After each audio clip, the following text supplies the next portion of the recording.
Shabbat Shalom, everybody. We are on my back patio, and as you can see, it is raining. It is a wonderful 50 degrees out here today. We're expecting 3 to 5 inches of potential rain, but that will not stop us from reading the Word. But Kofifi, the blessed waters of Yah. Let me tuck my ears because it is a little bit chilly. Maybe pull the hoodie up later. We'll see.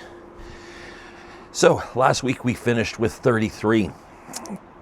And this week we are going to begin with Genesis 34 or Bereshit 34. And this is one of those chapters it's powerful. It happens to be one of my favorite because we get to find out how two of the sons of Jacob, or two of the children of Israel, handle things, and with what is bestowed upon what happens to them and what they do. I'm a fan. Not gonna lie. That's how we get things done. So let us continue. And Dinah, the daughter of Leah, whom she had borne to Jacob, went out to see the daughters of the land. And Shechem, the son of Hamor, the Hittite, prince of the land, saw her and took her and laid with her and humbled her. He raped her. He humbled her. Biblical term of raping. So he saw her and he's just like, yep, you're mine. I'm going to have you. And his being clung to Dinah, the daughter of Jacob, and he loved the girl and spoke kindly to the girl.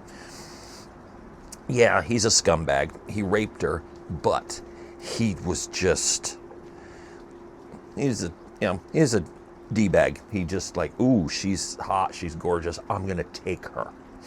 I'm a prince. Yeah, we can go down a big rabbit hole on that type of unrighteousness.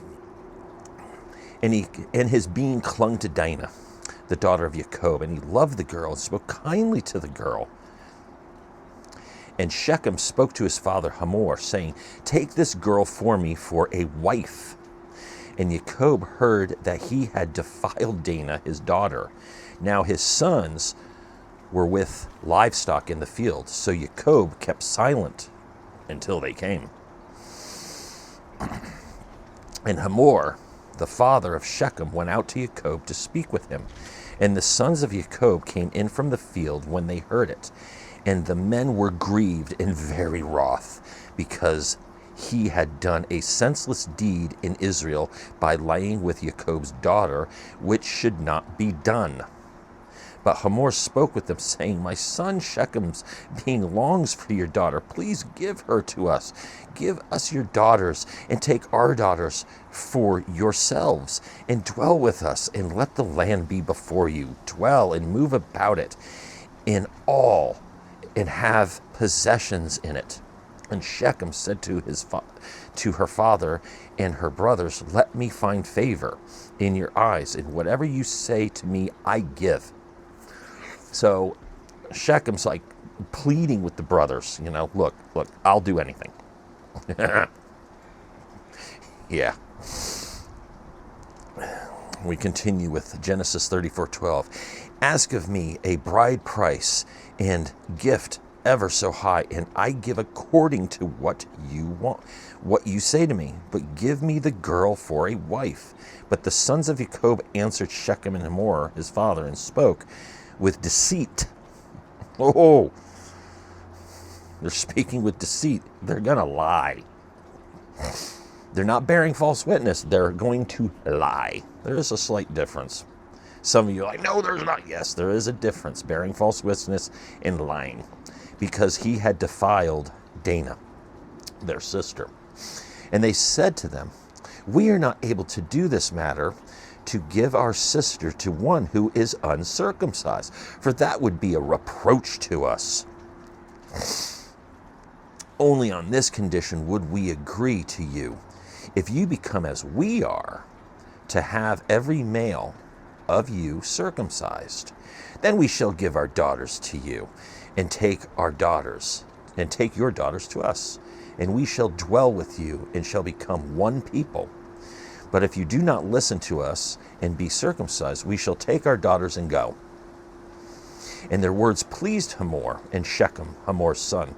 And the young men did not delay to do this, because he delighted in Jacob's daughter. Man, this dude, even though he raped their daughter, and he's just so, Twitter-pated, just so in lust, that he's like, yep, I'll do it right now. I'm going to whack off some foreskin and we're good. And matter of fact, we'll all do it.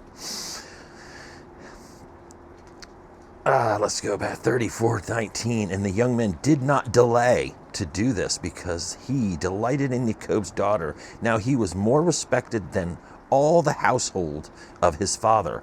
And Hamor and Shechem, his son, came to the gate of their city and spoke with the men of their city, saying, these men are at peace with us, so let them dwell in the land and move about in it, and see the land is large enough for them.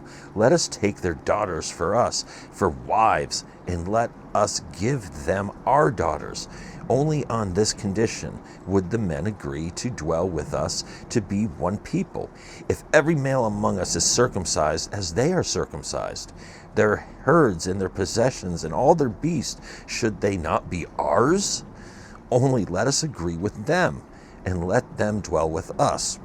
And all who went out of the gate of his city listened to Hamor and Shechem, his son. Every male was circumcised. Every male was circumcised, all who went out to the gate of his city. And it came to be on the third day. That's when y'all in pain. Third day, just, we're not moving. That's some serious pain. Woof. Oh, yep, they're just laying there, just how, The third day, when they were in pain, that the two sons of Jacob, Simeon and Levi, or Shimon and Levi, Dinah's brother, each took his sword and came boldly upon the city and killed all the males. And they killed Hamor and Shechem, his son, with the edge of the sword, and took Dinah from Shechem's house and went out. The sons of Jacob came upon the slain and plundered the city, because they had defiled their sister. Yeah. You rape our sister, we're going to put every one of you under the sword. And they plundered the city as well. They're going to take some trophies. I kind of like that. You rape our sister, we're going to wipe out your entire city. We're going to take all the men. So not only is your violation, we're going to take out the rest of your family. I can't see any wrong in it. I really can't, Maybe I need to work on my heart a little bit more, but to me, this is righteous. You defiled her.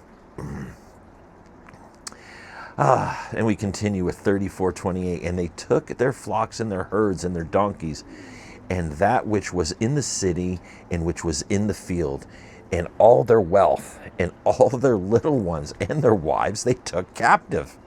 And they plundered all that was in the houses. And Jacob and Simeon and Levi. And Jacob said to Simeon and Levi, you have troubled me by making me a stench among the inhabitants of the land, among the Canaanites and the Perizzites. I am few in number. They shall gather themselves against me and shall strike me, and I shall be destroyed, my household and I.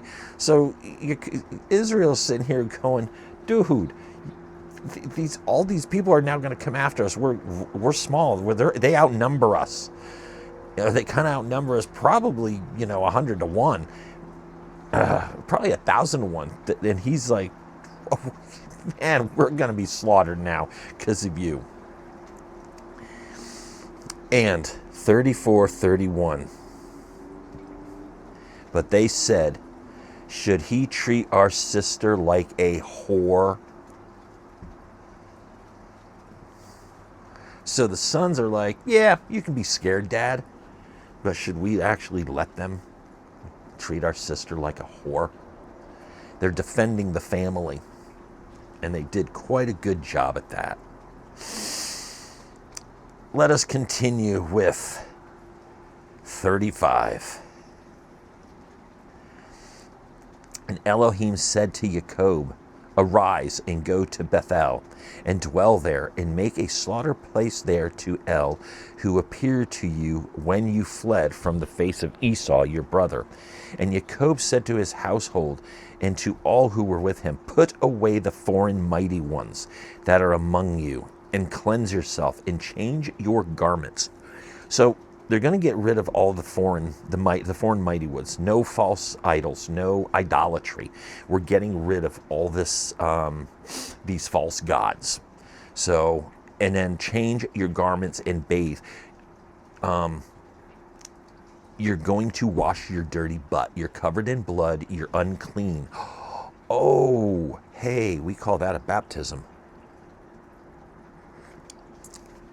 You have to clean yourself from that. You're dirty.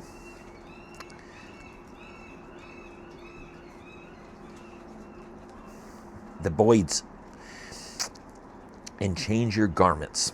And let us arise and go up to Bethel, and let me make there a slaughter place to El, who answered me in the day of my distress, and has been with me in the way which I have gone. So they gave Jacob all the foreign mighty ones, which were in their hands, and their earrings, which were in their ears. And Jacob hid them under the tabernacle tree, which was near Shechem. And they departed, and the fear of Elohim was upon the cities that were all around them, and they did not pursue the sons of Jacob. So God put a blessing around them, a hedge of protection around them, and struck fear into all the people. It's like, yeah, let's leave them alone. What they just did to protect their daughter, we do not want their wrath. So Yahweh put a hedge of protection around them, struck fear into the surroundings. That's some powerful stuff right there.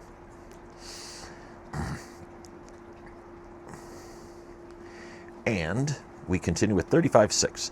And Jacob came to Luz, and that is Bethel, which is in the land of Canaan. And he and all the people who were with him.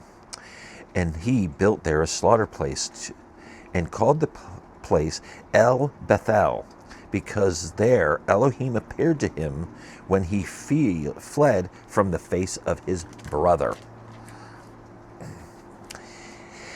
And Deborah, Rebekah's nurse, died. Rebekah's nurse died, and she was buried below Bethel under the tabernacle tree. So the name of it was called Alon Bakuth. And Elohim appeared to Jacob again, and he came from Padam Aram and blessed him. And Elohim said to him, your name is Jacob. Your name is no longer called Jacob, but Israel is your name. So he called his name Israel. So once again, he's foot stomping. He's like, bro, you're not Jacob. I've told you your name is Israel. Let me remind you, you are Israel. Oh, that's a people name. That's a person's name. That is not the name of a nation state. The nation, the land, the dirt is Canaan.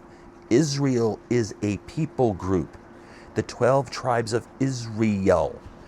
That is the sons of Jacob, or Israel. Those who bless Jacob, those who bless Israel, is a person, the tribes, not the dirt. We're not going to go into a whole diatribe or a rabbit hole of how the nation state of Israel is the furthest thing from biblical Israel. Israel is a person, a people's group. We are grafted into Israel. If we believe in Yeshua HaMashiach and we follow Yahweh, We are grafted in to the tree of life. That tree of life is Israel, not land. It is the people group. We are a branch that has been grafted into a tree. And that tree. And therefore we shall not boast. Should the branch boast against the roots? No. For the branch can be cut off. Oh, we'll get to that maybe later on. I don't know if we're going to do readings of the Gospels, the New Testament. I mean, once we get through the Old Testament, essentially all the New Testament is going back and reinforcing everything from the Old. Oh, because it's a renewed covenant, not a new, it's renewed. There was a mistranslation. Everyone's like, oh, it's a new covenant. No, it's a renewed covenant. God never got rid of anything. It's still there. The only thing missing anymore is the temple, and we carry that in our hearts. We take that with us. Okay. Back to 35:8. And Deborah, Rebecca's nurse died, and she was buried below Bethel under the tabernacle tree. So the name of it was called Elon Bakuth. And Elohim appeared to Jacob again when he came from Padam Aram and blessed him. And Elohim said to him, your name is Jacob. Your name is no longer called Jacob, but Israel is your name. So he called his name Israel. And Elohim said to him, I am El Shaddai. Be fruitful and increase. A nation and a company of nations shall be from you, and sovereigns came from your body. And the land which I gave Abraham and Isaac I give to you, and to your seed after you I give this land. And Elohim went up from him in the place where he had spoken with him. And Jacob set a standing column in the place where he had spoken with him, a monument of stone, and he poured a drink offering on it, and poured oil on it. And Jacob called the name of the place where Elohim spoke with him, Bethel. And they set out from Bethel, and it came to be when there was but a little distance to go to Ephrath that Rachel began to give birth, and had great difficulty giving birth. And it came to be, as she was having great difficulty giving birth, that the midwife said to her, do not fear, for it is another son for you. And it came to be, as her life was going out, for she died, and she called his name Benoni, and his father called him Benjamin. So Rachel died, and was buried on the way to Ephrath, that is Bethel Laham. And Jacob set a standing column on her burial place, which is the monument of Rachel's burial place to this day. And Israel set out and pitched his tent beyond the tower of Eder. But it came to be, when Israel dwelt in that land, that Reuben, firstborn Reuben, went and laid with Bilhah, his father's concubine. Dude, really? And Israel heard about it. Now the sons of Jacob were 12. And the sons of Leah were Reuben, Jacob's firstborn, and Simeon and Levi and Judah and Yescar and Zebulun. And the son of Rachel were Joseph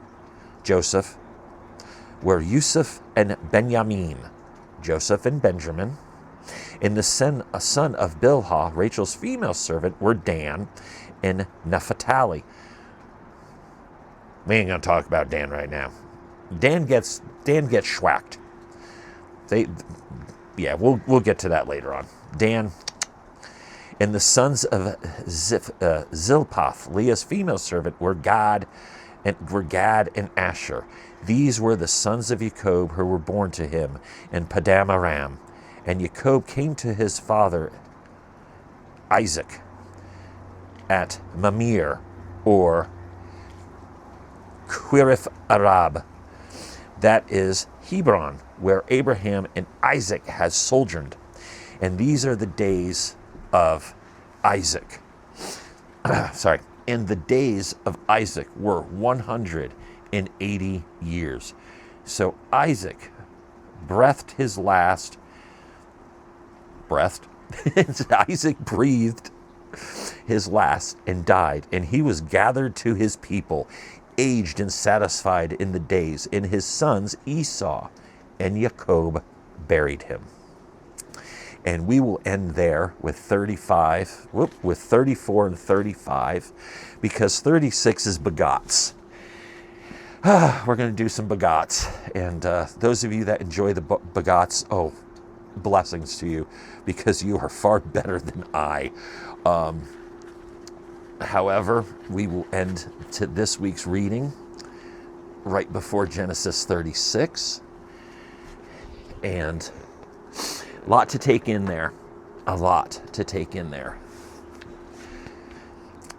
They rape his sister and they wipe out. And I think it was, I read somewhere, they killed over 300 people. They just went in there, the two of them just wiped out 300 people for their sister's honor. At least she be considered a whore. And then we see the 12th son of Israel being born, Benjamin. That is the tribe of Benjamin. Reuben has done, the firstborn has done something shameful. We'll find out later on what happens because of his not doing the proper things. And I'm going to have some kofifi.